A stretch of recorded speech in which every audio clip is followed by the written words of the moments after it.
হাজারো নিরামিষ রান্না আছে, আস্তে আস্তে সব নিরামিষ রান্নাই আমি দেখাবো। বাড়িতে আধখানা ছাঁচি কুমড়ো ছিল, যেরকম ছাঁচি কুমড়ো ছাড়িয়ে নিয়ে ভালো করে ধুয়ে জিরি করে কুচিয়ে রেখে দিলাম। কড়াতে 3টে পাঁপড় ভেজে নেব। পাঁপড় দিয়ে ছাঁচি কুমড়োর তরকারি রান্না করব, অপূর্ব স্বাদ। ফোড়নে নিয়েছি সর্ষে, 5 ফোড়ন, শুকনো লঙ্কা, কিছু কারি পাতা, 1 পিঞ্চ হিং।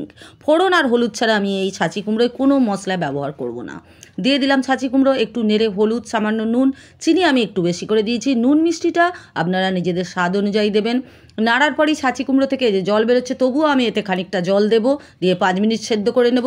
জল দিলাম এই কারণে, এরকম জল থাকতে ভাজা পাঁপড়টা এই যে দিয়ে দিলাম। পাঁপড়টা দেওয়ার সঙ্গে সঙ্গে ছাঁচি কুমড়োর জলটা পুরো টেনে নেবে। কটা কাঁচা লঙ্কা দিয়ে যে নামিয়ে নিলাম। অপূর্ব স্বাদ। মশলা দিলেই যে তরকারি সুন্দর হবে তার কোনো মানে নেই। নিরামিষ তরকারিও অপূর্ব স্বাদ হতে পারে। আপনারা এইভাবে বাড়িতে ছাঁচি কুমড়ো দিয়ে পাঁপড়ের তরকারি খেয়ে দেখবেন, আমার কথা আপনাদের সত্যি মনে হবে। ধন্যবাদ।